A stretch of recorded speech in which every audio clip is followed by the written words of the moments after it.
오늘부터 우리 요한복음 말씀을 보겠습니다. 마태, 마가, 누가, 요한 이 네 성경에는 4개 복음서가 있고, 제가 전에도 말씀드렸다시피 초대교회 시절에는 복음서가 이거 4개만 있는 게 아닙니다. 굉장히 많이 있습니다.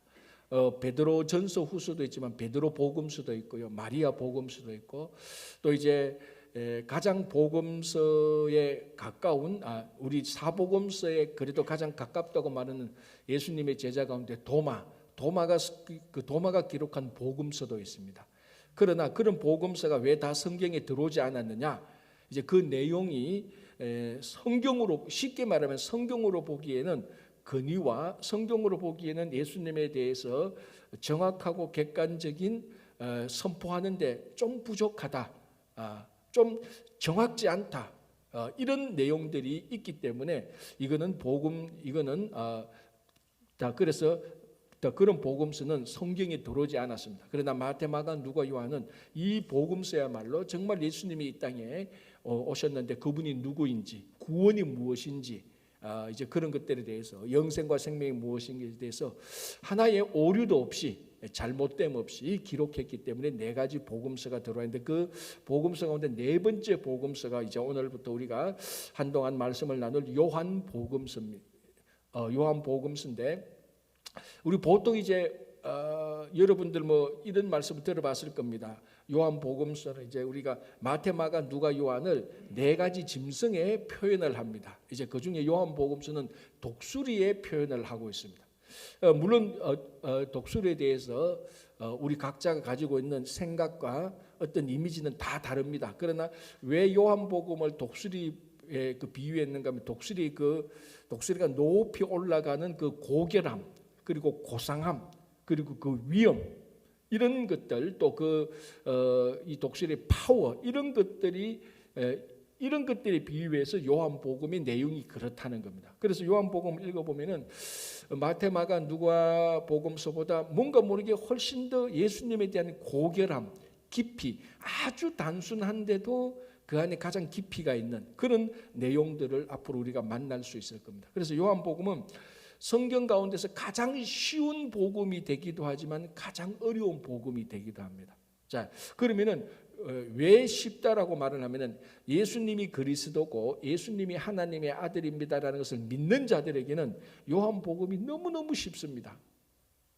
요한복음이 아주 중요하게 선포하고 있는 게 바로 예수님이 하나님의 아들이다, 그분이 하나님이다, 이런 내용들을 아주 단순하게 한 문장으로 나는 빛이요, 나는 생명이요, 나는 떡이요, 뭐 이런 식으로 단순하게 기록을 하고 있습니다. 증거하고 있습니다. 그런데 그걸 믿지 않는 자들에게는 그것만큼 받아들이기 어려운 게 없습니다. 아주 단순한 말인데 굉장히 받아들이기 어렵고, 왜 이런 말이지, 이게 도대체 무슨 말이지? 라는 그런 이제 의구심 떠들고 받아들이기 어려운 내용이 납니다. 그래서 요한복음에 대해서는 호불호가 좀 이게 갈리는 그런 복음서다, 이렇게 말할 수 있습니다. 어떤 사람은 요한복음을 제일 좋아하고, 요한복음을 좋아하는 사람이 굉장히 많습니다. 이걸 읽어보니까 진짜 예수님이 누구인가 확실히 드러나는 거예요. 그래서 마틴 루터라는 우리 잘 아는 종교개혁가는 성경 66권 가운데 요한복음하고 로마서만 있으면은 우리가 사실 이 땅에 신앙생활하고 구원 얻고 선하게 살아가는데 충분하다, 그렇게까지 말할 정도로 요한복음서, 로마서는 우리가 더 이상 말할 것도 없고 요한복음이 그만큼 중요한 겁니다. 자, 그래서 이제부터 한동안 우리가 이 새벽에 요한복음서 말씀을 한번 보겠습니다. 자, 1절 다 같이 한번 읽어보겠습니다. 시작. 태초에 말씀이 계시니라. 이 말씀이 하나님과 함께 계셨으니 이 말씀은 곧 하나님이시니라. 자, 여기서부터 벌써 요한복음의 특징이 나타납니다. 이 말씀이 곧 하나님이다. 아니, 알 것 같기도 하고 모를 것 같기도 하고, 말씀이 하나님이다. 이런 내용들, 그러니까 예수를 믿고 예수님이 말씀이고 그 말씀 대신 예수님이 이 땅에 온 성자 하나님이고, 그런 기초적인 내용을 알고 예수님이 곧 말씀이다라는 것을 아는 분들은 이 말씀은 곧 하나님이시다, 이 한 문장 안에, 단순한 문장 안에 생각할 것도 많고 묵상할 것도 많고 받아들이기도 이제 막 그 내용을 아니까 복음에 대한 기쁨이 있는 겁니다. 그런데 처음 읽어보면 태초에 말씀이 있었다고? 태초에 왜 말씀이 있어? 그 말은 무슨 말이지? 굉장히 쉽게 말하면 추상적이죠. 태초에 말씀이 있었다. 이 말씀이 하나님과 함께서 도대체 말씀은 뭐야? 손에 보이는 거야? 아니면 내가 말하는 거야? 아니면 말씀이라는 어떤 다른 것이 있는 거야? 그런데 이 말씀이 곧 하나님, 아니 하나님하고 똑같은 게 뭐 말씀이라고? 교회에서 삼위일체라고 배웠는데 예수님, 하나님, 성령님은 같다라고 말하는데 또 말씀이 같이 있어. 그러면 사위일체야? 이런 질문 안 해보셨죠? 아예 질문을 안 해보셨죠, 그죠? 아예 깊이 생각을 안 하니까, 목사님은 우리가 질문하는 거 괜히 끌고 가지고 더 어렵게 만드나 그렇게 말할 수 있겠지만 이게 요한복음의 특징이 벌써 1절부터 나타나는 겁니다. 자, 태초에 말씀이 계시니라.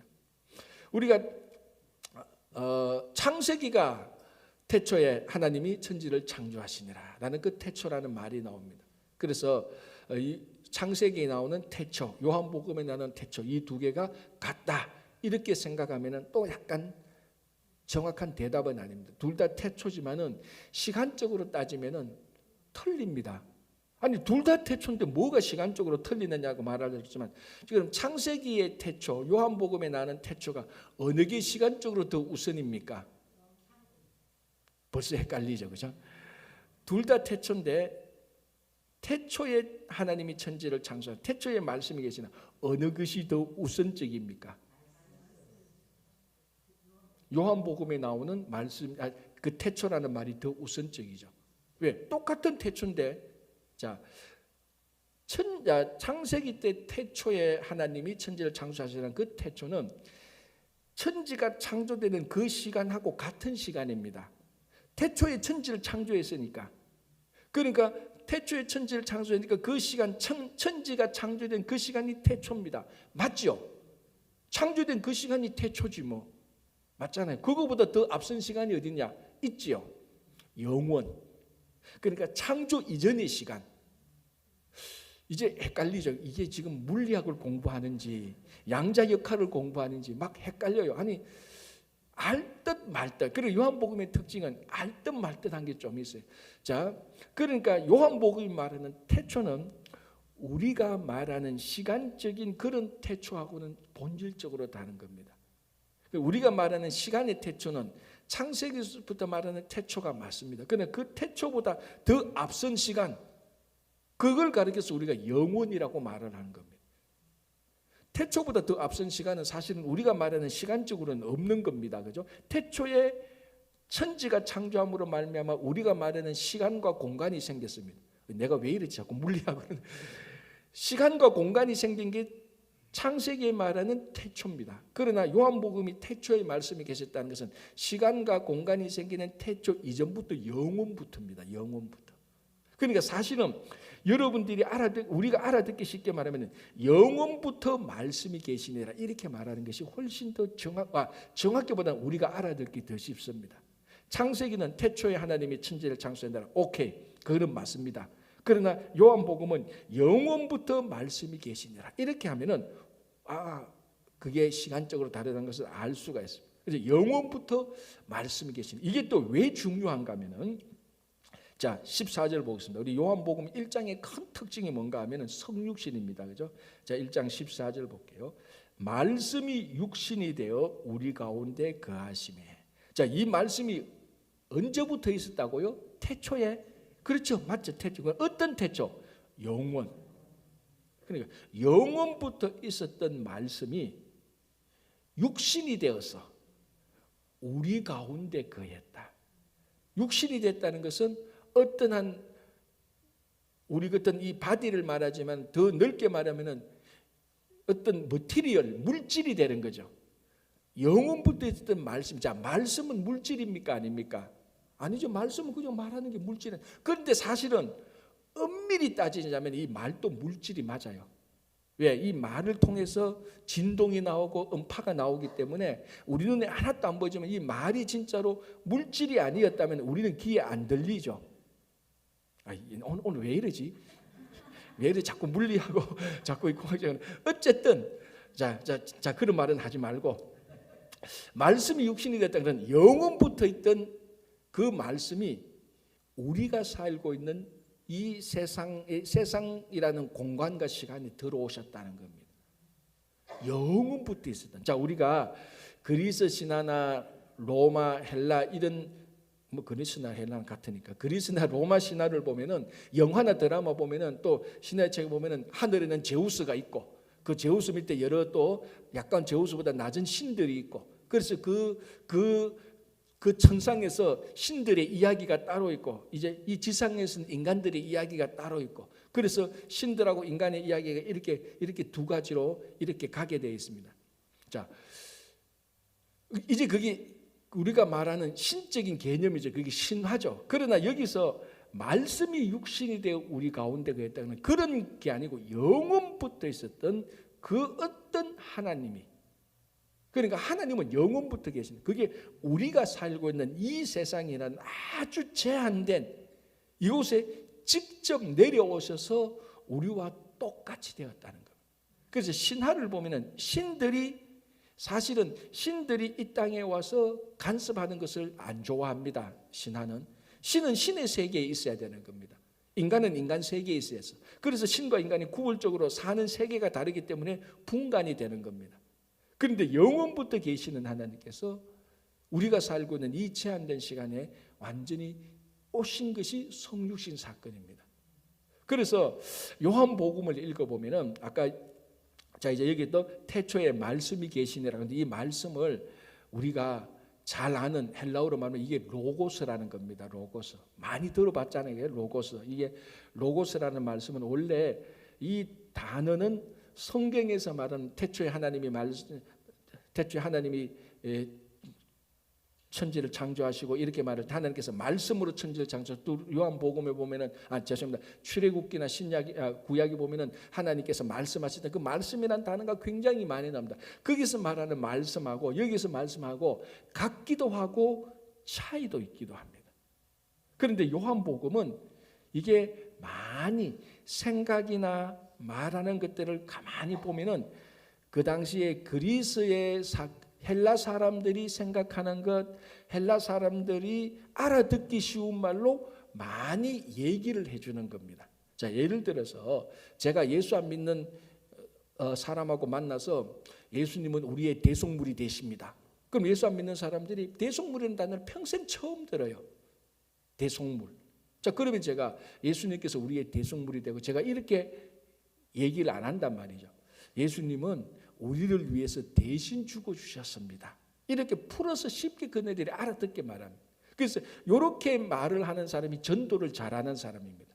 우리가 성경에서 배웠던 구약에서부터 레위기에 나오는 그런 말, 세상 교회 밖에 있는 세상 사람들은 평생 한 번도 듣지 못한 말을 그걸 그대로 예수님께서 번제로 드리심을 받고 나중에 화목제로 왔는데, 그럼 예수 안 믿는 사람은 이 지금 무슨 제사를 번제 제사 긋기도 하고 아닌 것기도, 그러면 못 알아듣는 거예요. 알아듣기 쉽게 얘기를 해잖아요. 그죠? 그게 바로 요한복음은 헬라 사람들, 이 당시의 사람들은 문화나 철학이나 이런데 헬라 사람들의 영향을 굉장히 많이 받았습니다. 알게 모르게.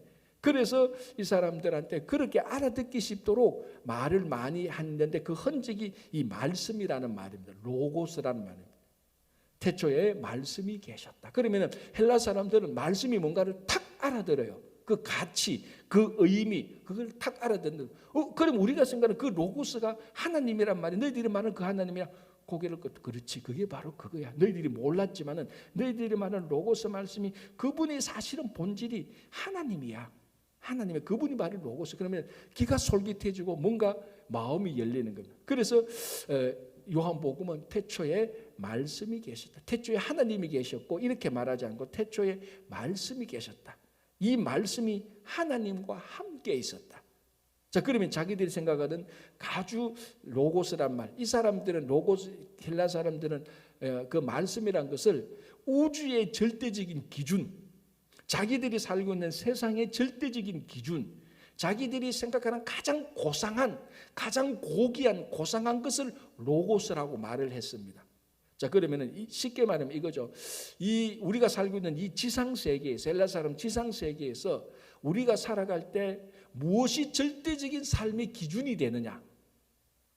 자, 이런 상황에서는, 이런 갈등 상황에서는 우리가 무엇을 기준으로 판단해야 되지? 라고 말할 때 로고스, 말씀, 그게 우리 삶의 기준이 된다, 그렇게 생각을 했거든요.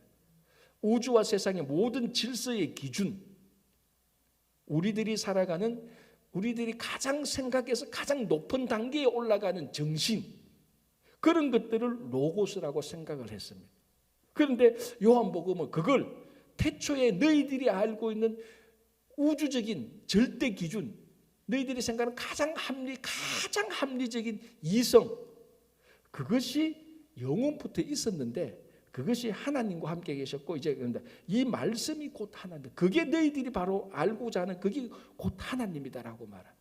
자, 그러면 이제 그러면서 자, 한번 보십시오. 그가 태초에 하나님과 함께 계셨고 만물이 그로 말미암아 지은 바 되었으니 지은 것이 하나도 그가 없이는 된 것이 없다. 이렇게 말하면서 이제 쭉 내려가면은 이 말씀이 누군가 하면은 예수 그리스도라는 거예요. 그래서 예수 그리스도를 소개하는 거예요. 그러니까 이 헬라 사람 듣기는, 우리가 생각하는 가장 우리 삶의 절대적인 기준, 그게 지금 우리가 사는 이 세상에 오셨다고? 그게 뭐냐? 그게 바로 예수라는 한 인물 안에서, 예수라는 그 인물 안에서 그게 다 나타났다라고 말. 그게 요한복음. 그러니까 이게 어떻게 보면은 너무 쉬운 것 같기도 하고 어떻게 보면 또 좀 생각해야 될 것 같고, 그게 이제 요한복음의 특징입니다. 이제 이런 얘기는 오늘만 하고 더 이상 안 하겠습니다. 자꾸 여러분들 긁어서 부스럼 만드는 것 같아서, 잘 알고 계시는데 제가 괜히 긁어서 부스럼 만드는 것 같아서. 자, 1절 다시 보겠습니다. 태초에 말씀이 계시니라. 그러니까 이 태초의 말씀은 그 헬라 사람들이 생각하는 자기들의 로고스, 그거라 생각해도 처음에 그 사람들은 그걸 생각했겠죠. 그러나 요한복음이 말하는 말씀의 본질은 예수 그리스도를 말합니다. 이게 실제적으로 눈에 보이고 만지키는 한 인물, 그걸 말하죠. 태초에 말씀이 계시니, 아니면 태초에 예수님이 계시니, 이렇게 해도 됩니다. 이 말씀이 하나님과 함께 계시니 이 말씀은 곧 하나님이시니라. 그가 태초에 하나님과 함께 계시고, 자, 여기서 태초는 영원이라고 말했습니다. 그가 영원부터 하나님과 함께 계셨고 만물이 그로 말미암아 지은 바 되었으니 지은 것이 하나도 그가 없이는 된 것입니다.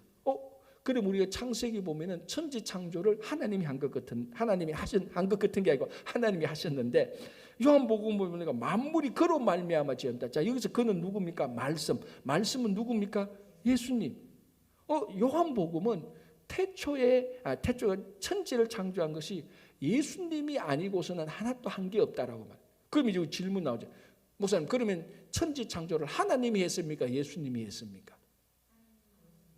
자, 이제 그러니까 헷갈리죠, 그죠? 그래서 바로 이제 우리가 자연스럽게 결론 나오는 게 바로 그 예수님이 하나님이고, 이 하나님이 그 예수님이고. 그러니까 쉽게 말하자면은 창세기에는 하나님이 천지를 창조하셨다고 선포하고, 요한복음 1장, 2장, 3장을 보면은 3절에 만물이 그로 말미암아 지은 바 되었다. 만물이 예수님으로 말미암아 지은 바 되었다. 지은 것이 하나도 그가 없이는 된 게 없다. 그러니까 글자 그대로 보면 요한복음은 예수님이 천지 만물을 다 지은 것 같네, 그렇게 나오는 겁니다. 그러니까 이 자연스럽게 하나님이 예수님이고 예수님이 하나님이고라는 것이 자연스럽게 얘기를 전개되어져 가는 거예요. 자, 4절, 그 안에 생명이 있었으니 이 생명은 사람들의 빛이라. 자, 중요한 단어가 그냥 뭐 설명 없이 툭툭 나옵니다. 예수님은 말씀이고 그 안에, 그 말씀 안에 생명이 있었다. 이 생명은 또 빛이다라는 말입니다. 자, 그래서 이제 요한복음을 보면 예수님께서 빛이라는 얘기가 계속 나오고 생명이라는 얘기가 계속 나옵니다. 자, 5절에 빛이 어둠의 빛이되 어둠이 깨닫지 못하더라. 예수님께서 이 땅에 빛으로 오셨는데 이 세상의 어둠이 예수님을 깨닫지 못했던 것을 얘기하고 있는 것입니다. 6절, 하나님께로부터 보내심을 받은 사람이 있었으니 그의 이름은 요한이라. 자, 요한은 빛이 아닙니다. 빛을 증거하는 사람입니다. 선지자죠. 자, 그건 또 그 다음에는 다 19절부터 나오는데요. 먼저 6절, 7절, 8절에 세례 요한에 대해서 간단하게 또 나옵니다. 한번 볼게요. 7절, 그가 증언하러 왔으니. 자, 세례 요한은 증언하러 왔습니다. 자기가 증언하는 정언하는 그 사람의 내용물이 아니고 자기가 정언하러 왔으니 곧 빛에 대하여 정언하고 모든 사람이 자기로 말미암아 믿게 하려 함이라. 누구? 예수님을 믿게 하려 함이라. 그는 이 빛이 아니요 이 빛에 대하여 정언하러 온 자라. 계속 말합니다. 요한은 빛이 아니다. 그 사람은 빛을 가르쳐주고 빛에 대해서 가이드하기 위해서 온 거다. 그러니까 예수님은 뭐냐? 예수님은 빛에 대한 안내자도 아니고 예수님은 빛 그 자체라는 겁니다. 우리가 그 불교에서 유명한 말이 있죠. 사람이 손가락으로 달을 가리키잖아요. 그런데 사람은 다 달을 안 보고 가리키는 손가락을 보고 있다는 겁니다. 이 불교에서 유명한 이야기죠. 무엇인가 하면은 세례 요한은 달을 가리키는 손가락이에요. 굳이 말하면. 예수님은 이 세례 요한이 가리키는 달이라는 겁니다. 그래서 예수님은 빛이요. 예수님은 생명이요. 예수님은 말씀이요. 그러니까 예수님이 바로 어떤 빛으로 인도하는 자가 아니고 예수님은 빛 그 자체라는 겁니다. 그래서 요한이 그 빛과 생명과 말씀으로 사람들을 인도하러 온 사람이다. 그 준비하러 온 사람이다라고 얘기를 하는 겁니다. 그렇죠? 자, 9절. 참빛 곧 세상에 와서 각 사람에게 비추는 빛이 있었나니 그가 세상에 계셨으며 세상은 그로 말미암아 지은 바 되었으며 세상이 지은 바 되었으되 세상이 그를 알지 못하고 처음 예수님께서 이 땅에 오실 때하고 똑같죠. 빛이 어둠에 비치되 어둠이 깨닫지 못했다. 그리고 세상이 그로 말미암아 지은 바 되었는데도 세상이 그를 알지 못했다. 자, 11절. 자기 땅에 오매 자기 백성이 영접하지 아니했다. 계속해서 빛이 왔는데 어둠이 깨닫지 못하고 예수님으로 말미암아 천지가 세상이 창조되었는데 세상은 알지 못하고 예수님께서 자기 땅에 왔는데 자기 백성이 예수님을 영접하지 못하고 지금 세 번이나 진리가 하나님이 이 땅에 왔는데 이 땅에 있는 어둠과 불법과 세상은 자기들이 마땅히 영접해야 될 그 예수님을 영접하지도 않았고 인정하지도 않고 깨닫지도 못하고 무시했는. 이제 그게 진짜로 예수님께서 이 땅에 오셨을 때에 첫 번 성탄절 때 예수님께서 오셨을 때 예수님을 위해서 메시아가 오신 그 메시아로서 예수님을 위해서 사람들이 자기 방 하나도 내어주지 않았던 그 역사적인 사실에서도 기인합니다. 그리고 우리가 이제 마태복음 그 누가복음을 봤지만 마지막에 예수님을 이 백성들이 거절해서 십자가에서 매달아서 죽게 하는. 그래서 예수님과 탄생과 죽음에서부터 벌써 예수님은 거절당하셨고 예수님의 사역 동안에도 3년간 공생의 사역 동안에도 우리가 이미 마태복음과 누가복음을 봐서 알겠지만 많은 종교 지도자들이 계속 예수님을 배척하고 거절했던 그런 일들을 말하고 있는 것입니다. 자, 12절. 그러나 영접하는 자, 곧 그 이름을 믿는 자들에게는 하나님의 자녀가 되는 권세를 주셨다. 이거는 정말로 어마어마한 일이죠. 인간이 신의 권세를 가지게 되는 겁니다. 이게 헬라 사람들한테는 자기들이 살고 있는 지상에 살고 있는 사람이 신적 세상 하늘에 살고 있는 그 신의 권세를 자기들이 가지게 되는 겁니다. 이 사람이 누군 줄 압니까? 이 사람이 바로 황제고 왕이에요. 이 당시에는 신의 권세를 가진 사람이 누구냐? 그 사람이 바로 신의 아들 또는 그 사람이 신의 권세를 가진 그 사람이 신이라고 해서 그 사람이 이런 사람이 로마에 들어가면 로마의 황제가 되는 겁니다. 그래서 많은 로마의 황제들이 처음에는 자기가 신의 아들이라고 생각했습니다. 아니 실제로 그렇게 생각을 했어요. 그 로마 황제는 절대 권력을 가지고 있으니까 자기 말 한마디에 세상이 다 거기에 순종하니까 자기가 진짜 신의 아들인 것을 내가 자기가 생각하기에는 신의 아들이 아닌데 사람들로부터 신의 아들로 나를 숭상하라 그런 게 아니고 실제로 황제는 자기가 신의 아들이라고 자기가 자기 자신을 그렇게 생각을 했었어요. 여러분 한번 생각해 보세요. 한 사람이 신의 아들이라고 확신하는 순간 어떻게 됩니까? 요즘 같으면 어떻게 됩니까? 정신병원에 가는 거예요. 그거는. 요즘 같으면 내가 신의 아들이라고 확신한 사람은 그 사람은 붙들어 우리의 정신병은 여야 돼요. 그런데 이 당시는 황제는 진짜 자기가 신의 아들이라고 생각해요. 그런데 오늘 요한복음을 보니까 신의 아들이 여기 또 있어. 영접하는 자 곧 그 이름을 믿는 자들에게는 하나님의 자녀가 되는 권세. 맞죠? 이게 로마 황제가 그렇단 말이에요. 로마 황제가 하나님의 자녀가 되는 권세를 가진 거예요. 그래서 그 권세 가지고 저희가 황제를 하는 겁니다. 하나님의 자녀가 되는 권세를 주셨습니다. 자, 여기서 말하는 하나님의 자녀가 된 것은 세상적인 통치와 권력과 다른 사람을 정복하고 명령 한마디에 그 앞에서 절대로 순종하는 그런 권세를 말하는 게 아닙니다. 여기서 말하는 하나님의 자녀가 된 것은, 하나님의 자녀가 되는 것은 어둠과 이기고 죽음과 싸워서 이기는, 그리고 이 세상에서 하나님을 드러내는 권세를 말하고 있는 것입니다. 자, 그래서 이렇게 정리하면 제일 좋습니다. 우리가 영접함으로, 그러니까 사도 바울이 했던 말로 빌자면은 예수 그리스도를 믿음으로, 지금 요한은 영접하는 걸로 말했지만 같은 의미죠. 믿음으로, 예수 그리스도를 영접함으로 또는 예수 그리스도를 믿음으로 우리가 하나님의 자녀가 되는 권세를 가집니다. 그런데 이 권세가 어떻게 나타나느냐가 중요하죠. 우리가 하나님의 자녀로 살 때에 그 권세가 나타나는 겁니다. 쉽게 말하면 이겁니다. 믿음으로 하나님의 자녀가 되는 권세를 가지지만 이 권세가 실제적인 우리 삶에서 나타나는 것은 하나님의 자녀처럼 하나님의 자녀로 살아야 권세가 나타나는 거예요. 그래서 그렇죠. 우리가 성경을 보면은 예수님께서 우리들에게도 많은 권세를 주셨다는데 왜 내겐 권세가 안 나타나죠? 이유는 딱 하나입니다. 우리들이 예수님의 제자처럼 살지 않고 하나님의 자녀처럼 살지 않으니까 권세가 안 나타나는 겁니다. 진짜로 하나님의 자녀처럼 살면요, 세상이 우리를 하나님의 자녀처럼 사는 것으로 인정하는 겁니다. 그렇게 안 사니까 권세가 안 나타나는 거죠. 그렇죠? 자, 13절, 이는 혈통으로나 육정으로나 사람의 뜻으로 나지 아니하고. 그런데 아까 제가 좀 전에 말씀드렸던 로마의 황제가 신의 아들이 되고 신의 자녀가 되는 것은 혈통으로나 육정으로 된 겁니다. 자기들이 황제 아들로 태어났으니까 황제가 되는 거예요. 그러나 여기서 하나님의 자녀가 되는 것은 육적으로나 혈통으로 되지 않죠. 어떻게 해요? 바울식으로 말하면 믿음으로, 그 또는 하나님을 영접함으로.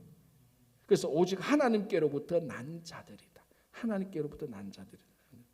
자, 14절, 말씀이 육신이 되어, 아까 제가 처음에 말했죠. 영원부터 있었던 그 말씀이 우리가 살고 있는 이 세상에 육신이 되어서 우리 가운데 거했다.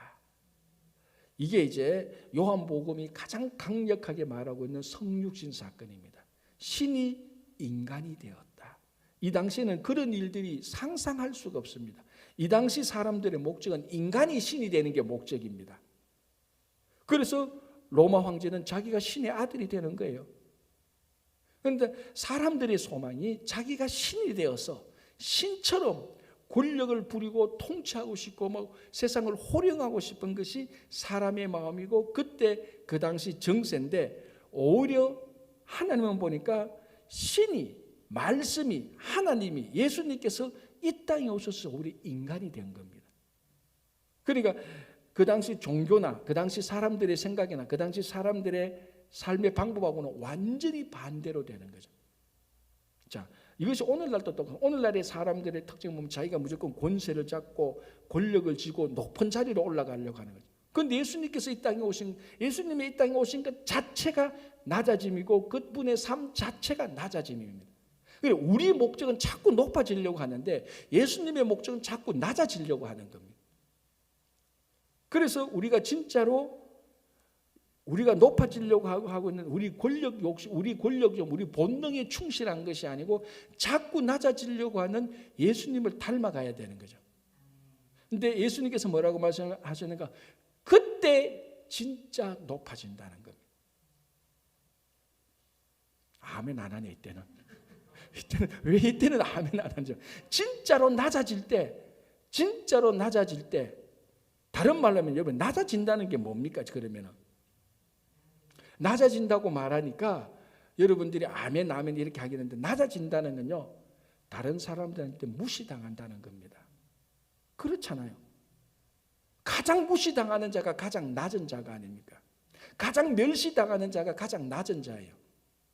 근데 많은 성도들이 기도도 그렇게 해요. 주님, 내가 주님을 닮아서 가장 낮은 자리에 앉게 하소서. 예수님께서 하나님이 하나님이 그 기도를 들었어. 그래서 응답하셔. 응답하는 순간부터 그 사람은 나가서 사람들한테 무시당해. 열받는 거야. 내가 예수 믿었는데 내가 사람들한테 무시당한다고. 내가 교회 다니는데 사람들 무시당한다고. 자기가 기도는 그렇게 했어. 그러니까 낮아진다는 의미를 모르고 기도하는 거야. 왜 낮아진다는 걸 모르고 기도하는 거야? 낮아지면 높아질 거니까. 그걸 이용해서 내가 낮아지게 해 주십시오. 속에는 그러면 높아질 거 아닙니까? 그럼 예수님께서 낮아진다는 그 낮아지게 해주자는 그 기도를 너무 기뻐서 그런 기도는 예수님께서 즉각 응답하셔요.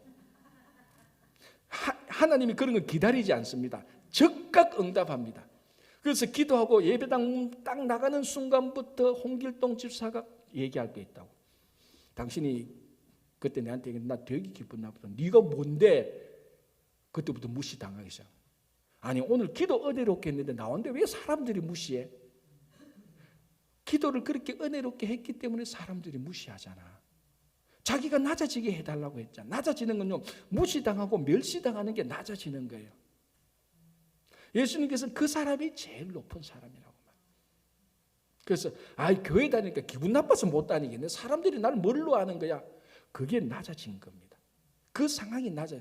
그걸 견디지 못하면서도 자꾸 낮게 해주셔서 그러면은 솔직히 떼어놓고 하나님한테 그런 기도하십시오. 하나님 나 낮아지는 거 못 참으니까 중간점 살게 하소서. 그렇게 기도하십시오. 하나님께서 그 기도 들어줄지 안 들어줄지 나는 모르겠지만은 그러니까 말씀이 육신이 되었다는 것은 가장 낮아졌다는 거예요. 그래서 예수님께서 탄생에서부터 가장 무시당하면서 탄생했잖아요. 말밥통에서 탄생하신 게 그게 무시당하고 멸시당한 것 아닙니까? 그런데 성경을 볼 때 그런 건 다 봐도 실제 우리 삶 속에서 말 한마디라도 멸시감을 느꼈다면 견디지 못하는 거죠.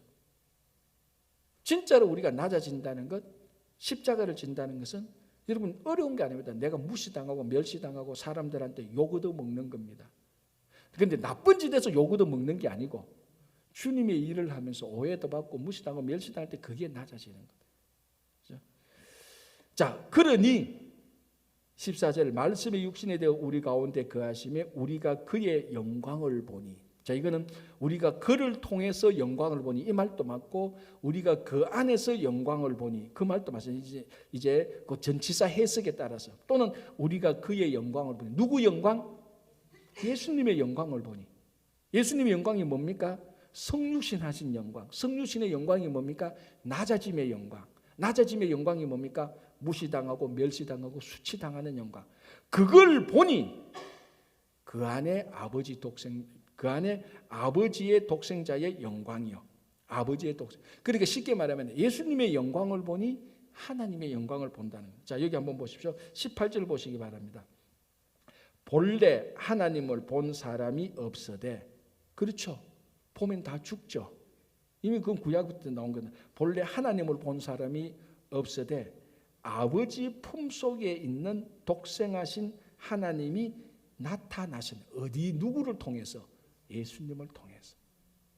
그러니까 예수님이 하나님이니까 예수님을 보는 것은 하나님을 보는 것이고 예수님의 영광을 보는 것은 하나님의 영광을 보는 겁니다. 자, 이것이 이제 요한복음 이렇게 강력하게 그리고 간결하게 이 복음을 선포하고 있는 것입니다. 예수님에 대해서.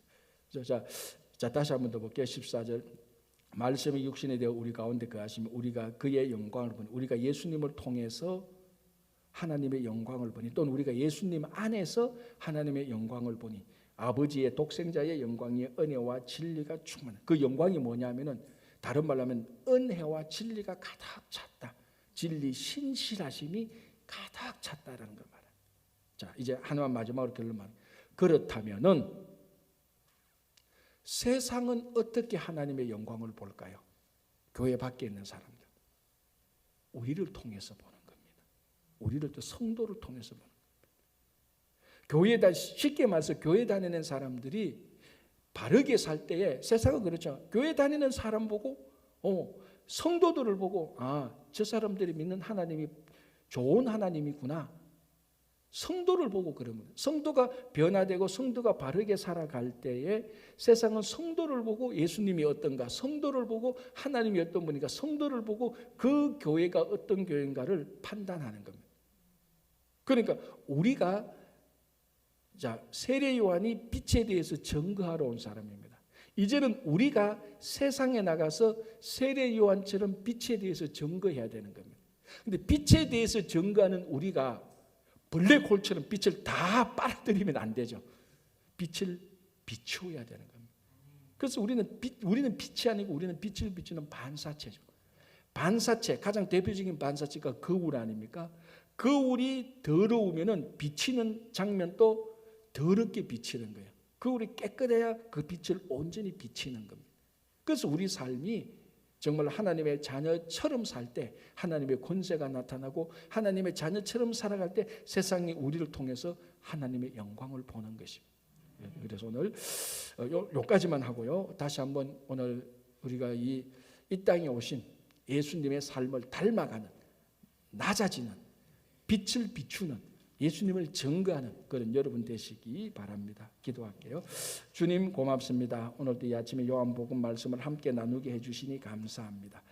우리가 정말 주님을 닮아서 빛으로 오신 주님을 세상에 비추게 하여 주시옵소서. 감사하며 예수님 이름으로 기도합니다. 아멘.